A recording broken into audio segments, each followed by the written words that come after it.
Good morning, everyone. Thanks for joining us on this Thursday morning for North Dakota Today. I'm Lisa Beddoe here with Chris Burke. How are you doing on this? Just so you know, we don't say Thursday on the show. Friday Eve. Thank you very much. I have learned one thing from my time working with you. Happy Friday Eve. I know I'm excited for the weekend already. So almost done with the day. School starts next week, and we've been talking about it at home. I'm like, oh my gosh, that next Thursday. Right, 1 week now. Isabella goes back. Is she ready? She's stoked. I know Dad's not ready. She's super excited. No, but I am like, holy mackerel. Although the good news is, like tonight, guess who plays tonight, by the way? I don't know. The Patriots and the Eagles. Really? So Super Bowl matchup, yeah, rematch, I should say. I mean, it's preseason, so but still, it's nice to know the pigskin's getting tossed around again. So that now we feel like we're moving into fall. Yes. Football and back to school. So the school, football, I'm like, okay, I'm starting to get myself reacclimated. And I like the hot weather, and I feel like kids need a couple more nice days to play outside, enjoy summer before they have to go back to school. So college move-in, I know that's happening at NDSU this weekend and UND as well. Oh, for real? Yep. So the college kids are going to be back in town. So if you're thinking about going out to eat this weekend, don't. Or if you need to go to Target, don't. Because it will be full of people getting those last-minute insane, right? Shower caddies and new comforters and all that stuff. And then I think MSU Moorhead and Concordia, they have like 1 more week. But what are you going to do when your girls start? Because I mean, you're done at work at what time now? 10:30, 11 o'clock. You're going to go home and just be like, I'm going to nap. I'm going to get a lot more sleep. You're going to clear the board. Clear the board, exactly. I think everyone in my house is a little bit better when they're on a schedule. I love summer because I like them to be able to play and not be on a schedule. Right. I think that kids don't have enough just free play time, but also I think we're all better on a routine a little bit. So we actually want to start today with some sad news, which I think we've been talking about on North Dakota Today and kind of trying to prepare people for this, but it's still something that is going to take a while to sink in. The sad news today is Aretha Franklin has passed away. We don't have a lot of details right now, but we do know that she was surrounded by family in her Detroit home. And I know we had reported in the past that doctors had advised her to, stop performing, kind of take some time, rest, relax. It's just incredibly sad. I feel like the world was a better place because of Aretha Franklin and her music will live on. Forever. Forever. I mean, her voice is one of a kind. So, of course, we'll bring you more details when we do get them. But, of course, we wanted to share that news with you, even though we're starting on kind of a sad note this morning. So we do want to give you a little daily motivation after that. Apparently, ready for this quote, beer has been bringing people together for a long time. Like even maybe the Vikings back in the day. Today it brought people together in a life-saving way. That's from a St. Paul police officer, believe it or not. After a wild morning, is that like legitimately wild morning or just kind of things got crazy wild in St. Paul? It was kind of a sad, scary. This is what happened, actually. It has a happy ending, but this is what happened. A couple of beer salesmen were on a different route than their normal route yesterday morning, and they came across a man who was actually he was clutching the outer fence of a bridge over Interstate 94. One of the salesmen pulled over, jumped out of the truck right away, and told the man if he's thinking about jumping that he doesn't have to. The salesman said that he was actually picturing in his head Denzel Washington when he played the negotiator in Inside Man. I don't know if you watched that movie. No. So he was trying to build some rapport with the man so that he wouldn't jump. So that's where I'm saying it was kind of a serious, scary, but right place at the right time. He asked if the man was hungry or he needed money. The guy said no. The salesman then ran to his truck, grabbed a case of beer, opened it, and said, I have a pack of Coors Light for you. Just follow me. We'll go have a beer, talk this out. And that's what got the man to step off the bridge into safety. The salesman, who is also a comedian, hopes he can connect with the man a little later. But there you go. Beer really came to save the day. Handy. So kind of a sad story, but but a happy ending, like you said. Thank goodness, a happy ending, and they got to have if the mountains were blue, then you have to drink it. You don't drink Coors Light, do you? No. You didn't know whether it was like, because like when the mountains are blue, you got to drink your Coors Light. This one's scary to me too, and I guess a happy ending, but this one also comes out of the Twin Cities. Passengers on a bus in Minnesota actually helped a woman deliver her baby Oh, no. after she went into labor. I feared this. I have two. For real? I have two. Well, not on like a city bus in the cities, but like not making it to the hospital because, you have this fear when you're pregnant. You don't want to go to the hospital and then be told, oh, false alarm, you're not really ready. So then women, they often wait at home too long, and you don't know.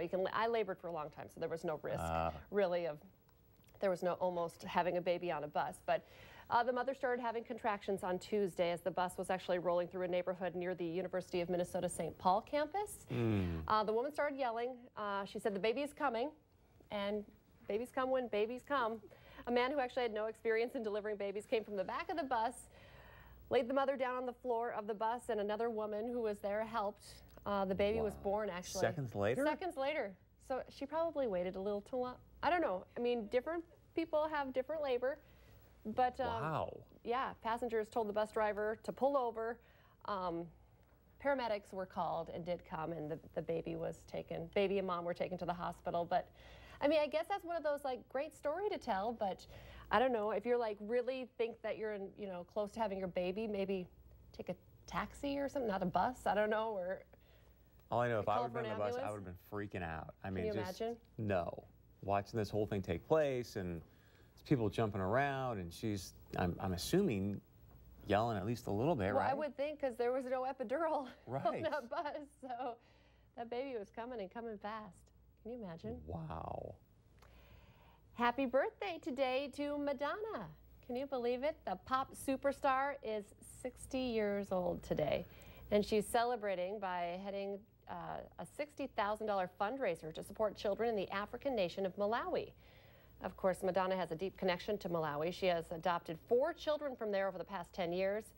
She said all of the money will go to an orphanage that she supports called Home of Hope. Madonna set up a nonprofit organization called Raising Malawi in 2006 to provide health and education programs, particularly for girls. In 2017, she adopted 4-year-old twin girls, Esther and Stella. Her family also includes Malawi children David Banda and Mercy James, and of course her biological children, Lourdes? How do we say her name? I don't remember. Is it Rocco. Lord? Yeah. Can't remember. I mean, she is now like practically a woman, her oldest. Her oldest is? Yeah, she's incredible. So that's cool. I can't believe the Material Girl is 60. She's still. That's stunning. She keeps it pretty tight. I feel like maybe she's had. Sometimes when their faces don't look quite the same, it doesn't. No, what does this say mean?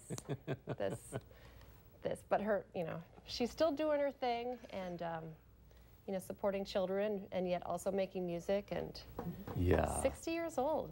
I don't think she'll ever stop. Another group that will never stop, Aerosmith. Aerosmith. I did see, I went to Aerosmith at the, Live? in Fargo. Oh, nice. That was way back in the day. But I love this. Aerosmith is the latest act to launch a residency in Las Vegas. The Grammy-winning rock legends will kick off their new show, Aerosmith Deuces Are Wild, next April at the Park Theater. So far, the band has announced 18 shows. Tickets go on sale next week. So this is just going to help our pitch to do North Dakota Today live from Vegas, because I would love to see Aerosmith again. I mean, how old is that dude? Do you know? My guess is he is older than Madonna. I don't know. I have no idea. Any guess? I mean, I would say the same thing. I would say older than Madonna, but I really have he's no still clue. He's still kicking it too. He's moving like he's 70. Wow. Wasn't he? Did he just get hurt in Sturgis a couple years back? Didn't he fall off I don't know. stage? You were probably there. I know, but I still wouldn't remember because it was Sturgis. No, just kidding. I don't think I was there, but I feel like, yeah, he did. He fell off a stage and I would imagine at 70, his bones are starting to get a little brittle. So I just can't imagine going out and performing like that at 70. It was one thing if you did it Frank Sinatra style, but I don't see, him doing it that way. No.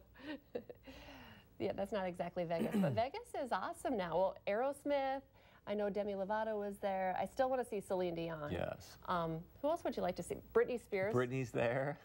I did see Britney Spears one time too in the Alara Center in Grand Forks, and Get out of she here. probably didn't sing any of it live, but it was still entertaining. Still fun to be there, It yeah. was. She's a performer, entertainer. I would not say she's not a singer like Celine Dion, but No. What's crazy is her and JT, remember they were on the little Disney show back in the day? way back. When yeah. they were little kiddos? Those two used to date. Remember that? Yeah. Do you remember when one of the award shows, they showed up in like matching denim outfits? They'll never live that one down. So I don't know, good stuff. And JT now isn't JT, who we just talked about, is coming out with a new book as well. So maybe he'll talk about his time with Britney. Yeah. Probably not. I don't think you're allowed to write about when you're married and talk about dating Britney Spears back in the day. It's got to be in there somewhere. I was going to say he'll have They some were extra so in young. that thing. Didn't matter. A Jack in the Box met its match with a police dog in California. Take a look at this. The toy was given to K-9 officer Ammo, but officers were unsure if the dog liked the gift or, oh my goodness, I hadn't watched that video. I didn't know that was going to happen. We're not sure if the dog liked the gift or absolutely despised it. It just keeps on going. I could watch this over. Due to his somewhat violent reaction, this video was posted on social media. The German Shepherd watches patiently, as you can see there, as the officer winds the toy. Toy plings that familiar tune before the top pops, and well, that's the end of the story for Jack. Wow. The head of the toy actually was ripped off. Oh, was it? Yeah, before the officer could even react. I don't think the officer expected that exactly to happen. I don't think so either. He was just like, boom, I'm going to grab this You kind of hear the music, you're like, da, da, da, da. Oh my gosh. That was scarier than it popping out. All right, speaking of pups, a Minneapolis company might soon be flooded with job apps from pet lovers, Piper, because of the digital market. The digital marketing company introduced a new fraternity leave policy, which allows employees who have just gotten new pets to work from home. So NPR is reporting that the policy was inspired by the senior accounts manager at Nina Hale. I'm not familiar with that company. Me neither. But adopted a puppy, and then they said, you know what, we want to have some time off to hang out with the new pups. And I kind of like that idea. I think you get a new puppy. Everyone says it's like having a new baby. Yep. Takes a lot of work, and the fact you can kind of spend some time with it and get it acclimated, I think is, plus you get to play hooky from work. I was going to say, I have a new puppy, and I would have liked a little, yeah, oh my goodness. Puppies they're more work than babies. You can't, diaper a puppy. I suppose some people do, but like, my actual real babies didn't pee on my carpet all the time. There was no cleaning up pee off the carpet, and they didn't chew my shoes up. I just imagine that conversation, like, Mr. Manager, I just got a new dog, so I need about 3 months off. Is that okay? How cool is that boss, right? That you even think you can approach them on that. Yeah, I'm gonna need a couple of days. But it's true. I have pets, but the people that I work with who only have dogs and not, human babies, they're babies. They are. Big so, time. I guess it makes sense. Companies are pretty cool these days. Okay. This is you work out. We both work out. I find this interesting. Does Do you it ever show, or? eat? Yeah, you're looking very buff today, Chris Berg. I feel like your arms are gonna bust out of your suit jacket there. I need to rip these sleeves off, don't I? Yeah, we talked about that. You got a T-shirt yesterday. Did you cut off the sleeves to show Not the guns? yet, but I need to. Do you ever eat breakfast before you work out? Because you work out in the morning, right? Yeah. Well, apparently, eating breakfast before you exercise may improve your results. British researchers found that breakfast helped prime the body to burn more carbs during a workout. It also increased the speed that the body digested and metabolized food eaten later in the day. But this is kind of one of those, I feel like, coffee's good for you, coffee's bad for you, red wine's good for you, I don't know. I'm in the process right now of, I'm going to work with one of the trainers over at Quartz Plus, Kelly Kissel, because I want him to kind of, so he's going to look at I'm journaling, what I eat, what time I work out and stuff to see if I should maybe change it. So I was very fascinated by this story because I feel like I don't want to eat before I work out because I feel like I've heard that just defeats the purpose, But now I'm thinking I should eat before I suppose it's not like drive through McDonald's on my way to the gym, but you should bring him in because I want to hear about like your food journal. I know. And I'm like peanut butter cups and I'm like, I started 1 week and then I saw him, I'm like, I'm sorry, I just quit. And then I'm like, but I'm going to get back on track. I have like 10 excuses. And then I saw him at the gym the other day. He's like, are you working on this? I'm like, yes, I've been writing everything down, even the cupcake. Have you really? Yeah, even Good the for you. cupcake that I ate. I wrote down like 4 pieces of taffy. He's like, you have to be honest and like to kind of look at it. He's like, don't try to be healthy or not put stuff down. Like really write down everything when you eat it. Because I'm thinking maybe I should figure out a different way to when I should eat. I want to hear what you find out. I know. Okay. Well, maybe we should have him on. He Yes, can break I it think down. that I would don't be want to great. actually show everyone my journal because the stuff I eat, I'm not kidding. Like what Monday morning, I think I had Tuesday morning, I had a cupcake at like 8 a.m. and I had fish fajitas at 9 a.m. and you know. But hey, your that was Monster healthy. is sugar-free, so And- that's good. yes. I said a Monster drink every morning at 4 a.m. Every morning at 4 a.m. I'm writing it down, so we'll see. I'll let you know how it goes. Okay, we have a great show planned for you today. We're going to see the hottest new trends in dorm decor and how students can make their home away from home fit with their unique style. Plus, we're making sure your little ones are safe and healthy as they head back to school. But coming up next year on North Dakota Today, we are honoring the Queen of Soul who just passed away this morning.